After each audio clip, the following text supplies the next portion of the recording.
두 번째 영상입니다. 자, 108쪽의 마르크스 이론이죠. 자, 마르크스라는 이 엄청난 정치, 사회, 경제 철학자죠. 제가 이 마르크스라는 사람 얘기를 하면은 1980년, 지금으로부터 40년, 50년 전에는 좀 굉장히 불순한, 아주 위협적인, 국가의 위협이 되는 그런 그 사상을 가진 사람으로 인식을 했었고, 실제로 여러분들의 지금 여기 이제 외국인 유학생 분들도 계시겠지만 여러분들의 부모님 세대에서 마르크스라는 단어를 딱 얘기를 하면은 아마 좀 굉장히 부정적으로 생각하시는 분들도 있을 거고, 어떤 분들은 갑자기 이제 흥분해서 열변을 이제 엄청난 말들을 또 이제 하시는 분들도 계실 거예요.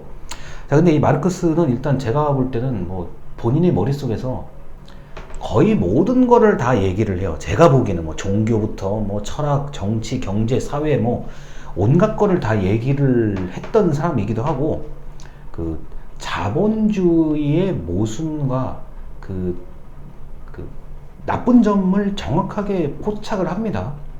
근데 이 사람이 활동했을 때는 공장이 만들어지기 시작하는 산업혁명 시기하고도 일치를 해요. 그래서 누구는 진짜 열심히 거의 착취당하면서 일을 하는데 돈 한 푼도 못 가져가고, 어떤 특정한 사람은 그 수많은 노동자들이 그 일을 하는 것에 그냥 자본가 계급이라고 얘기를 합니다.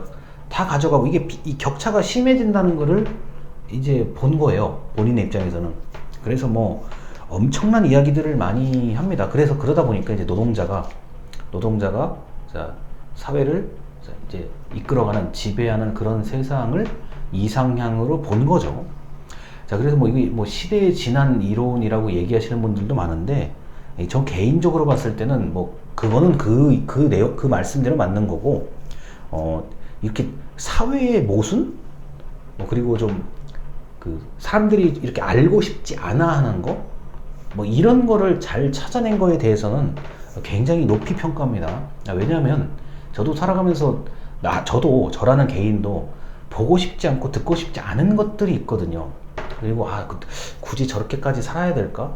왜 굳이 저렇게 어려운 일을 해야 될까? 저도 그런 생각을 많이 하는 사람인데, 그런 좀 불편한 모습을 좀 많이 연구를 한 거예요, 이 본인 입장에서는. 예, 그러다 보니까 엄청난 영향력을 끼친 사람입니다. 108쪽의 아래서 네 번째 줄인데, 권력은 정치 과정에 주어지기보다 경제 조직과 생산 양식에 따라 나타난다. 자, 정치가 국가의 어떤 중심이라기보다는 경제와 생산 양식, 누가 돈을 벌고 누가 돈을 가지는가, 이런 거에 따라서 국가가 만들어진다. 그래서 따라서 자본주의에서는 자본가, 부르주아와 무산계급, 자, 프롤레타리아로 두 개로 나눠진다고 본 겁니다. 자, 그리고 109쪽에 위에서 이제 여섯 번째 줄인데, 마르크스는 국가는 현대 국가, 당시에 이제 산업혁명 시기의 국가는 모든 자본가 계층의 이해관계를 대변하기 위한 위원회와 같다.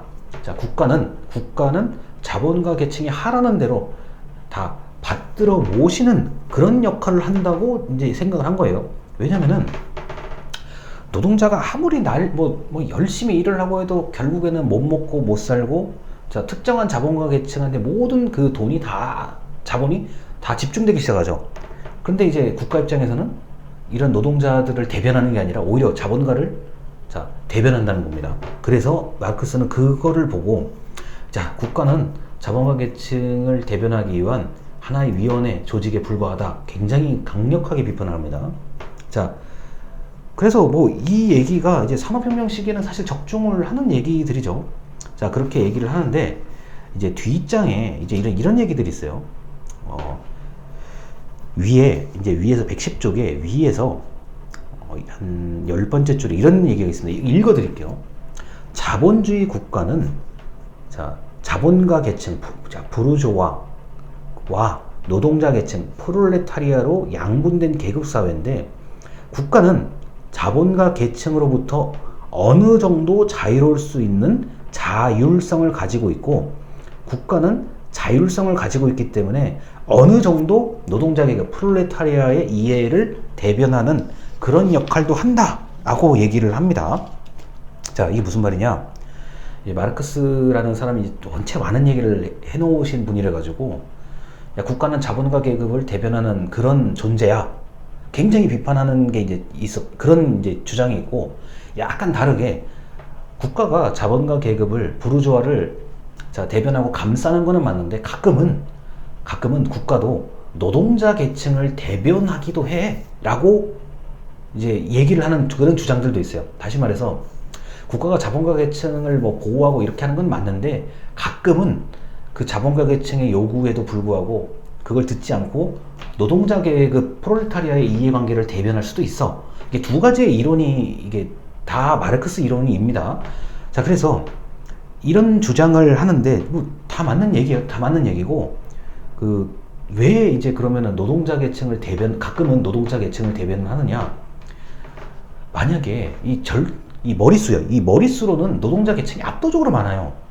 만약에 노동자 계층들이 불만을 일으키고 뭐 범죄, 폭력, 뭐 자본가를 뭐 해치고 죽이고 살리고 이렇게 되면 안 되잖아요. 국가 입장에서는요. 그럼 국가 입장은 뭐예요? 자본가 계층 얘기도 좀 들어주는데, 가끔은 노동자 계층의 불만을 좀 이렇게 없애고 좀 달래기 위해서 노동자 계층의 이해 계급을 대변한다는 얘기를 하고 싶은 겁니다. 자, 이게 대표적인 게, 여러분들 이제 취업을 하게 되면은, 자, 국민연금을 내야 될 거고, 국민연금을 회사에서 내줄 거고, 그 다음에 산재보험, 여러분 만약에 회사에서 뭐 직장에서 다치거나 그럴 일 없겠지만 돌아가시게 되면 산재에 이제 해당이 되는지를 보실 거예요. 자, 국민연금 같은 경우, 그 다음에 산재보험, 특히 대표적인 산재보험 같은 경우입니다. 난 노동자다, 일하다가 다쳤어, 죽었어. 근데 이제 화나잖아요. 그럼 어떻게 됩니까? 같은 노동자, 이제 일하는 사람들 불안하고, 야, 나는 다치고 죽었는데 왜 보상을 안 해줘? 야, 자, 우리 일 안 할 거야. 이제 전부 다 들고 일어나자. 뭐 데모하고 폭력. 100% 그런 일이 있었던 거예요. 당시 산업혁명 사회에서요. 자, 그래서 독일 같은 경우는 굉장히 발빠르게 얘기를 하죠. 자, 옛날에 이제 독일의 이제 비스마르크 황제 같은 그런 이제 좀 강력한 리더십을 가진 사람 입장에서는 뭡니까? 자, 노동자 계층이 너무 이렇게 이러면, 이렇게 불만 있고 이러면은 오히려 이게 국가 전체 해가 되는 거예요. 그래서 제일 먼저 사회보험을 도입하죠. 옛날 독일이요. 자, 산재, 우리 현재 말하는 산업재해를 인정한다. 자, 그러니까 노동자들도 최소한 안심하고 일을 할 수 있도록 좀 국가에서 해줄게. 그럼 오히려 자본가 계급 입장에서 좋은 거예요. 아, 그래, 국가에서 이런 거 이렇게까지 국가에서 책임져 주면은 오히려 본인들이 자본을 얻기는 훨씬 좋은 거거든요. 자, 그런 논의로 저는 이건 이해를 하고 있거든요. 자, 이제 독일이 사회보험을 제일 먼저 도입을 해요. 야, 뭐 이거 노동자에 대한 이걸 먼저 도입하고, 그 다음에 영국이 이제 이걸 좀 나중에 본받고, 그래, 뭐 일하다가 다치고 뭐 이러면은 국가가 치료를 해줄게. 그래서 이제 흔히 말하는 국가 중심의 무상 의료 서비스를 영국에서 시작을 한 게 이제 1930년대 이후입니다.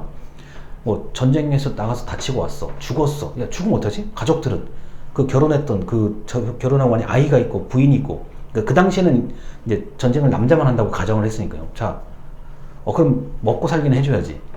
전쟁 나갔다 와서 다쳤어. 국가에서 치료해줘야지.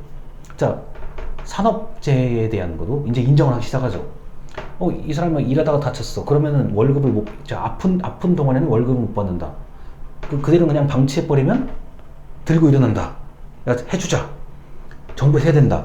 이제 이런 생각들을 하기 시작한 거예요. 그래서 굉장히 이 국가 입장에서는 마르크스의 원래 논리는 자본가 계급을 위해서 국가는 다 이 자본가 계급을 모시는 그런 체제라고 본 건데, 그 다른 이제 현상들이 나타나다 보니까, 국가도 가끔은 자본가 계급의 말을 안 듣고, 자, 프롤레타리아, 노동자 계급의 말을 좀 듣는다.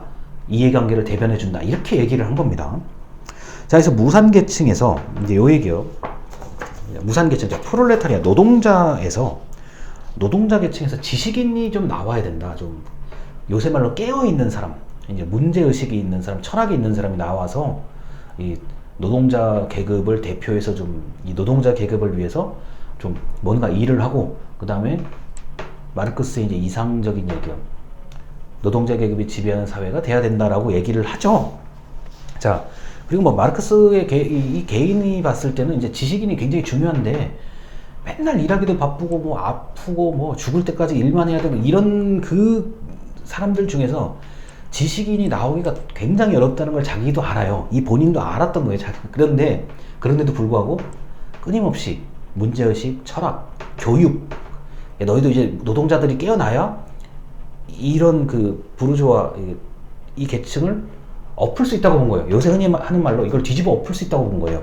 그런데 이게 이제 쉽지는 않은 거였죠. 자, 그리고 이 마르크스의 이론이 이렇게 간단하게 설명하기에는 너무 복잡한 이론이에요. 사실은요. 뭐 굉장히 논리적이고 뭐 사회의 모든 분야에 뭐 안 건드린 얘기가 없어요. 전부 다 얘기했어요. 제가 볼 때는 온갖 얘기를 다 해가지고 이거를 저의 개인적인 입장에서는 이걸 공부를 다 해서 말씀드릴 수가 없어요. 불가능해요. 그건 제가 뭐 죽을 때까지 마르크스 이론만 공부를 하더라도 거의 불가능하다고 저는 생각하거든요. 그래서 이런 이론이 있다는 것 정도만 알아두시면 좋겠습니다. 자, 일단 강의 여기까지입니다. 감사합니다.